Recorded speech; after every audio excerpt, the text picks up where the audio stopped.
Warga Aceh Tamiang terpaksa meminum air genangan banjir karena krisis air bersih pasca bencana alam yang melanda. Berikut laporannya untuk Anda.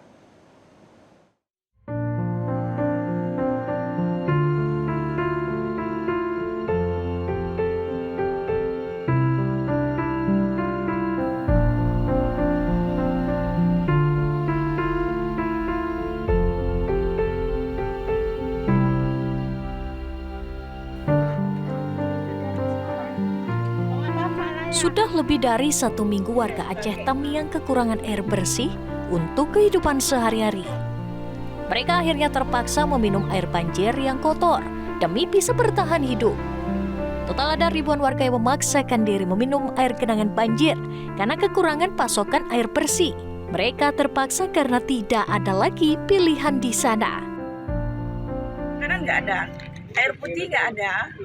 Jadi kita makan, anak-anak kecil ini kan kita makan pakai air banjir itulah. Oh iya. Air banjir tuh kita ambil malam, pagi itu kita endapkan, air itu kita rebus. Kita bagi anak-anak kan. Udah gitu nasi pun kita udah dapat nasi yang udah basah. Terus kita masukkan, kita masak juga dengan air banjir tuh kan. Kita kasih makan anak-anak tuh tanpa ada rasa apapun. Di tengah krisis air bersih, ingatan mereka saat banjir bandang menerjang juga masih menjadi trauma yang membekas. Rumah mereka hancur dan banyak juga yang kehilangan sanak saudara. Cuman rumah-rumah kami kan udah banyak yang hancur. Jadi banyak juga yang nggak berani masuk ke rumahnya. Kalau dibilang rumah roboh, alat-alat elektronik udah lah nggak bisa diselamatkan. Paling kami nyari sisa-sisa baju kami yang masih bisa dipakai. Cuman saat ini air pun udah jauh, pun keruh, lumpur semua sudah air kami. Kabupaten Aceh Tamiang adalah salah satu wilayah yang mengalami dampak paling parah setelah dihantam banjir bandang dan longsor. Gubernur Aceh Muzakir Manaf bahkan baru bisa menerobos wilayah tersebut pada Kamis dini hari untuk menyalurkan bantuan. Tim Liputan Metro TV. Ratusan warga korban banjir bandang masih bertahan di posko pengungsian di Kecamatan Mutiara Timur, Kabupaten Pidi, Aceh. Para pengungsi kini mulai krisis air bersih dan kebutuhan pokok terutama kebutuhan bayi dan balita serta kaum lansia.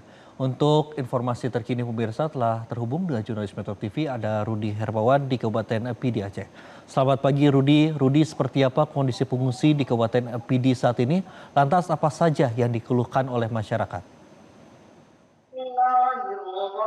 Ya, Andrew, saat ini kondisi pengungsi yang ada di Kabupaten Pidi, terutama di Desa Jojo, ada ratusan pengungsi yang masih bertahan di posko pengungsian akibat kondisi mereka belum bisa kembali ke rumah karena memang perkampungan mereka masih tergenang lumpur dan kondisi aliran listrik yang belum normal.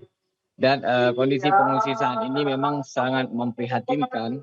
Selain mereka tinggal dalam kondisi kegelapan malam akibat tidak adanya aliran listrik, sehingga membuat situasi semakin memburuk, terutama bagi anak-anak yang memang terkendala akibat tidak ada udara ataupun kipas angin maupun AC. Nah, kondisi para pengungsi juga berdasarkan hasil kita pantau di lapangan, kini mereka juga sebagian mengalami penyakit, yaitu penyakit gatal, demam, dan lainnya. Kebutuhan yang mereka sangat dibutuhkan saat ini yaitu memang pakaian, dikarenakan kondisi barang-barang mereka pasca banjir kemarin telah dibawa oleh arus banjir semua, sehingga mereka sangat mendesak saat ini untuk adanya bantuan berupa pakaian, termasuk pakaian layak huni. Menurut mereka saat ini satu pakaian bahkan digunakan sampai beberapa hari kemudian dikarenakan sudah minimnya stok pakaian yang telah tersedia di posko pengungsian. Di sisi lain juga kebutuhan yang mereka sangat mendesak saat ini yaitu kebutuhan untuk bagian pokok bayi, kemudian susu dan kebutuhan-kebutuhan untuk anak-anak, termasuk kebutuhan untuk para lansia. Para pengungsi yang tinggal di posko pengungsian di kawasan Mutiara Timur ini jumlahnya yang masih sangat banyak, mencapai ratusan orang. Meski sebagian daripada mereka sudah mulai kembali ke rumah untuk membersihkan sisa-sisa lumpur dan memilih bertahan di rumah. Namun ada yang warga yang masih bertahan ini mengingat kondisi daerah mereka yang masih dalam kegelapan sehingga membuat situasi sedikit mencekam. Warga lebih memilih tinggal di posko pengungsian dengan suasana yang sedikit terbuka sehingga ada keramaian yang membuat mereka tidak takut hingga saat ini. Dan mereka juga saat ini memang secara pasokan makanan sudah terpenuhi dikarenakan pasokan makanan untuk kesehari-harian itu langsung dikonsumsi melalui hasil dari dapur umum yang telah disediakan oleh pemerintah. Pasca pemulihan ini memang secara pasokan makanan itu terus berdatangan sehingga sudah dirasakan oleh para pengungsi sudah memenuhi. Namun untuk kebutuhan dasar yang mereka harapkan itu bisa secepatnya didatangkan lagi seperti kebutuhan bayi. Hasil wawancara kita dengan salah satu korban mengaku, Cik Syarifah mengatakan bahwa kondisi ini sangat memprihatinkan karena sudah 12 malam di daerah mereka belum merasa adanya cahaya yang terang di tempat pengungsian. Sehingga ini semakin parah ketika waktu malam mengingat kondisi anak-anak yang tidak bisa untuk diajak tidur. Kondisi inilah yang membuat pengungsi mulai sangat memprihatinkan. Berikut kita coba dengar wawancara kita dengan salah satu korban banjir, Cik Syarifah dari lokasi pengungsian. Mendesak di Kampung Jojo kita sekarang di dapur umum. Kita hari ini LPG nggak ada. Gas LPG nggak ada, terpaksa kita cari kayu bakar. Kita bakar kayu bakar untuk memasak biar orang mengungsi tidak kelaparan. Itu suatu upaya kita untuk inisiatif kita memasak.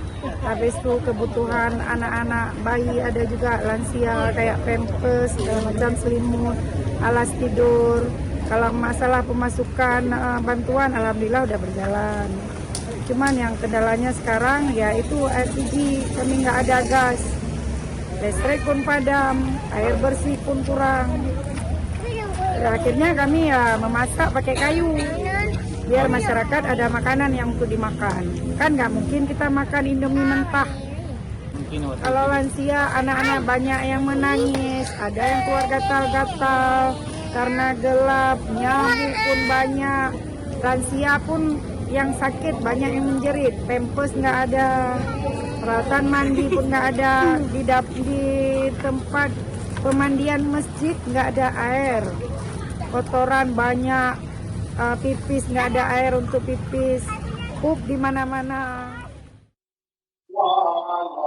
Ya, Andrew dan Glory, tadi itulah hasil wawancara kita dengan warga. Namun juga kita ingin menjelaskan bahwa selain bantuan yang sangat dibutuhkan, sementara bantuan pangan maupun kebutuhan logistik terus berdatangan dan disalurkan oleh pemerintah maupun berbagai lembaga swasta maupun instansi lainnya.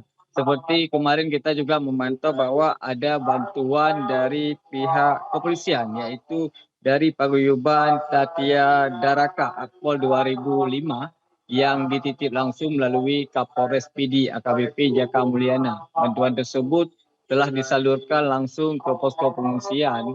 Kapolres PD juga berharap dengan adanya bantuan tersebut bisa meringankan beban para masyarakat, terutama korban banjir di tengah situasi yang sulit saat ini. Andrew. Baik, terima kasih Rudi Hermawan melaporkan langsung dari PD Aceh. Selamat kembali bertugas dan tetap jaga keselamatan.